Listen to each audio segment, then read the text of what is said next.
I'm Andrea Goeglein, and thank you so much for coming back again for Conversations, Politics Through the Ages. I have got an incredible guest with me today. Nancy Brune, I got to meet through another one of my young tribe, and we had a chance meeting, and she mentioned that she was running for Ward 6 of Las Vegas. And since Las Vegas was my home, although I don't live in Ward 6, I said, oh, let's get together for lunch. And we got to do that. So first, Nancy, I want to give you a chance to introduce yourself to everyone and tell us anything you'd love to know, for us to love to know about you. Thank you, Andrea, first of all, for having me. I'm really excited to spend the next few minutes with you. Thanks. So for those of you who don't know me, I am a 15-year resident of Las Vegas and a 14-year resident of Ward 6, where my husband and I bought our very first and only home, and we've raised our 3 kids and 2 dogs here. And I, like you, Andrea, love Las Vegas, even though I was born and raised in Texas. And for the last 10 years, I've been running the Guinn Center, which is the state's only bipartisan policy center. And even though I want everyone to know and to respect that center, the Guinn Center, Kenny was a Republican governor. He was. When he ran for governor, he was a Republican, but he also at some point was a registered Democrat. And so I think that's why when he led, he said, look, I'm not a Democrat or a Republican. I'm a Nevadan. Right. I will work with anyone who wants to move the state forward and wants to bring good ideas and get down to some good common sense solutions. Yes, and that I will interject one more time. That was the beauty historically, not at this moment like the rest of the world, but historically, that was the beauty of living in the state of Nevada. I agree. Our politicians understood that at the end of the day, they were not devoted to a party, they were devoted to our state. But go ahead. And that's actually one of the reasons, I don't know if you want to talk about this later, but one of the reasons I am running is because I think, we see that people have lost trust in the government that was designed to be for and by the people, and they're tired of the partisan politics. A lot of our elected officials spend more time fighting on social media, playing to the really extreme partisan allegiances than they do coming up with a plan for our future and taking on some of these really big, messy challenges which we're facing. So I am running to, work with anyone who wants to get the good work done. And I believe that the real work is done in the middle. Yes. And so there was, for those of you watching, that was in a very quick amount of time, I ascertained that in conversation with Nancy. And, listening to these little segments, I am very much a middle of the roader. And really just want to spend my time uplifting the conversation and getting people back into a conversation about the policies that are important. When I walk out my door, what do I care about? So, Nancy, there is something else that we share. And I laughed about it because we both have PhDs, but I'm going to be I went to something known as a B-level college. Nancy comes from an A level. She comes out of Yale with an interest in politics. I do not. I have an interest in humans.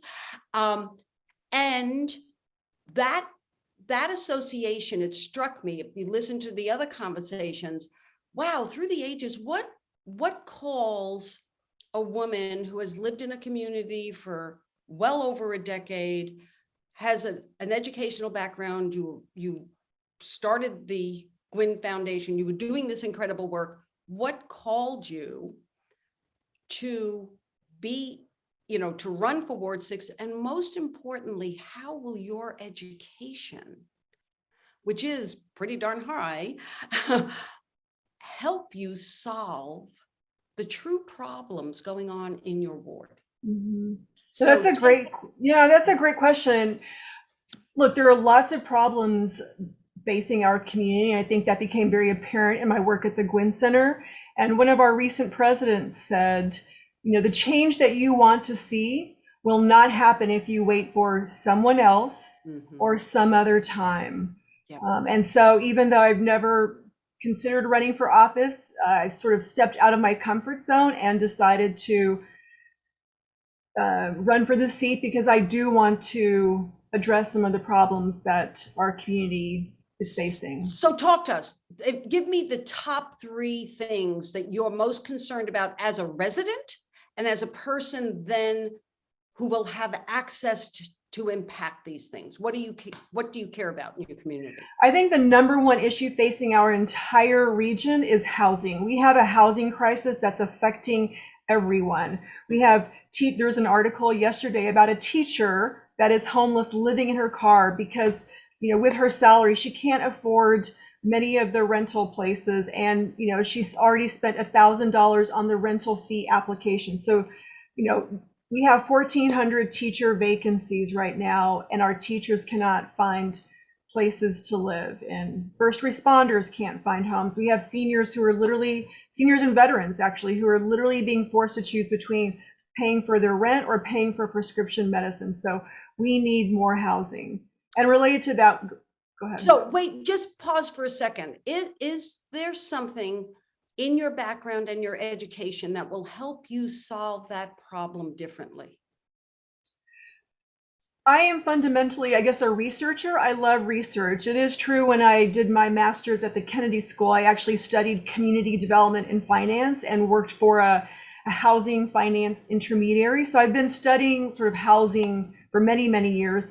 But I think what my education brings would bring to this role is just really strong critical thinking skills. I mean, interestingly, at the Guinn Center, we had interns and staff members who had very diverse backgrounds. Some of them were data analysts, some of them were English majors. And the key skill that we looked for was just critical thinking skills. And that is what I think our decision makers need. And so then I think does that help you put emotion, like when people are really angry and they're like a story like a teacher living in a car tugging at your heart?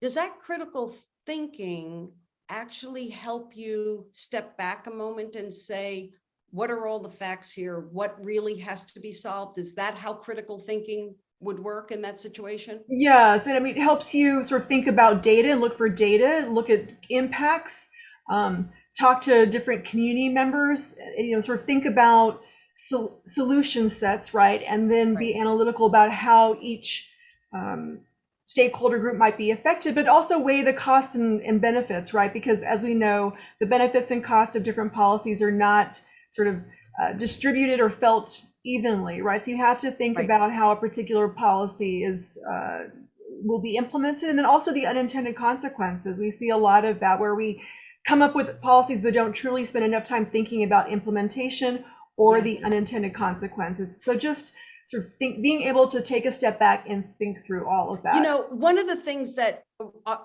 when I was vaguely or not at all interested in politics, and I will say it almost every time we do this, I am resentfully associated with politics because I just wanted to get better in language and how people speak to each other. All of civility, all of that matters to me much more than matters to me too. Yes, the overarching.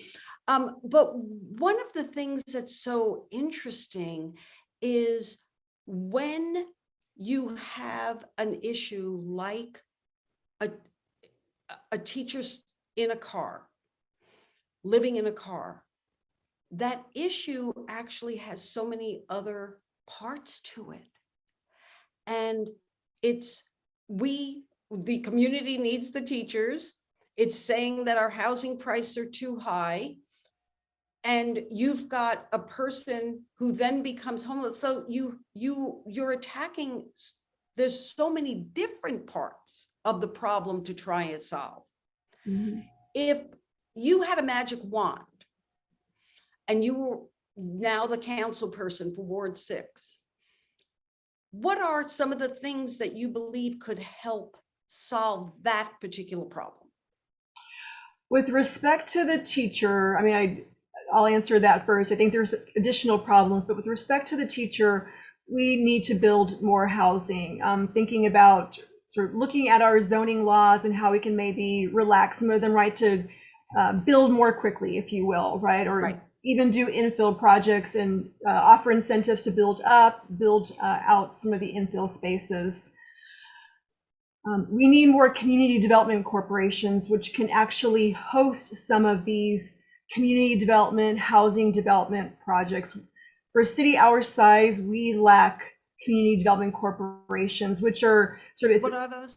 yeah, it's an intermediary. So it's sort of a public-private partnership. It's a type of nonprofit, but it has specific or special sort of financial abilities. And the idea is that, we can't have private sector sort of own some of or build out some of these projects because they can't take all of the risk, right? You need that public partnership to bring some resources.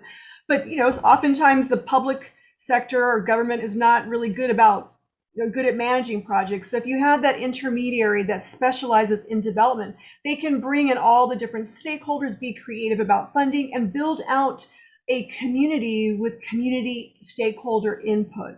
And so they could help build some of the additional housing developments that we need. Yeah, that's interesting. On a part of my other world is this podcast, Hey Boss Lady. And I remembered we interviewed a woman who was, at the moment we were interviewing her, the CEO of a YMCA in like Western New York. And she was one of the older YMCAs that still had residential occupants, and they knew they needed to transition out of that. Because she had a city planning background, she had actually gone into that position from a career in city planning. She brought together various forces in the community that made it lucrative for the person buying their building, a private developer, to then make sure that the people who were being displaced had homes and had a way of housing. And that was a way to have the partnerships work. Mm-hmm. Now, let me take you to the second thing I believe I heard you say, which is interesting at a local level, because I'd be interested to know what you think the impact can be. Veterans, prices of prescriptions, those types of things. Those are our neighbors. Those are us sometimes. How does a council person impact that? How does that work? Again, it goes back to housing, right? Making sure that we have housing that is affordable and available for people at different price points. Out in Ward 6, we only actually have 2 senior housing developments. Okay. So we need to build more housing developments that are designed for veterans and for seniors. Yeah, and that, that's interesting, and I'll take us into the more challenging of the questions and where you started with a teacher. I don't think most people think of that as the person who's homeless. Mm-hmm. We in Las Vegas, just like all other major cities, have some very visible crisis points in our city. Mm-hmm. And does Ward 6 have any of those most vulnerable, the encampments, that type of a situation? Are those in Ward 6? They are not in Ward 3 where I live. I would assert that the homeless situation is, at crisis levels, that it's everywhere. It may be more hidden, but if you sort of drive along and just happen to look at, at the back of an open lot, you will actually see, folks hidden in, when I go on my walk every day, there is a person sleeping behind a certain set of bushes. Mm-hmm. And I'm not the only person walking this path. We all know this. It's just in our community, we'll see 1 and 2, and generally they stay. And one, because I don't know what to do next. Mm-hmm. If this person is just a person who is obviously doesn't have a home, as a citizen, I have no clue what to do. And that's a reality. Now, there are other situations where I know I avoid I go to LA, I know where to avoid in Las Vegas. I know where to avoid in New York, although there are some of the major cities that it's getting really challenging. And avoid is, okay, if I can't help at this moment, what am I supposed to do other than not put myself at risk? And that's all I'm avoiding. Mm-hmm. What is it that we can do? Is that something you think about, like, as voting citizens? How do we approve, interdisciplinary projects, developments, but that's a longer term. This is like, I'm looking out the window kind of thing. That's a line I like to use. Like, I'm seeing homeless. And I remembered when it first started showing up in my neighborhood. It was definitely a change from it not having been there. Mhm. Even though I live around hospitals and places where there would be people get discharged from hospitals and have no place to go. But is there something I should be doing as a citizen? Well, citizens can always engage in advocacy, and I think this is a great step, right? Raising awareness about who's running for office and some of their priorities and some of their solutions about addressing the community problems, and then advocacy, but also supporting our nonprofits. So, if there are a few nonprofits that you support, then maybe thinking about looking at those that actually work with our homeless or housing insecure population and coming together as a community to support them. Also encouraging our cities and jurisdictions to work together more collaboratively. I think I've shared with you, we are 45th in the country in federal grants per capita. And one of the reasons that we rank so low is we are not effective in successfully securing federal grants. And one of the reasons we are not is because we don't collaborate very well together across jurisdictions, right? When people feel as though there's a limited pot of money, right, they want to go in and get all of it themselves. Yeah. But we are hearing from the federal government agencies and private foundations that work nationally that they are really valuing regional collaboration. And so engaging in those conversations, maybe pushing or leading folks to actually come together to talk as a region about some of these problems. Great. Is one way to get involved. I've taken up a lot of your time and I don't want to take up any more. I just want to say that I was delighted to get to meet you and to see how level-headed you were and how calm you are when you speak. All of the things that I generally am not when I talk about politics, especially in my home. And so I want to give it to you to be able to close. Envision that you are now the Ward 6 council person. What do you expect to be able to accomplish?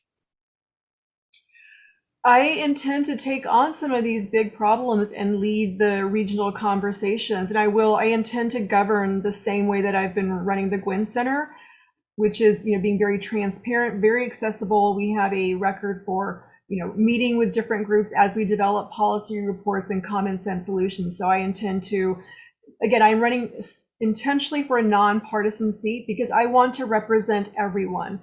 Democrats, Republicans, Libertarians, Green Party. I'm happy to work with anyone who just wants to get to work and has a great solution that they'd like to work through. Super. Well, Nancy Brune, I wish you the best. Thank if you, I Andrea. could vote for you, I would, that's for sure. And I want to thank you for the time that you've given me today to just have this conversation and once again get to know you and your thinking just a little bit better. So I am Andrea Goeglein. Thank you for tuning in this time. I'll keep up these conversations. We'll do the best we can to raise everybody up. Have a beautiful day. Thank you.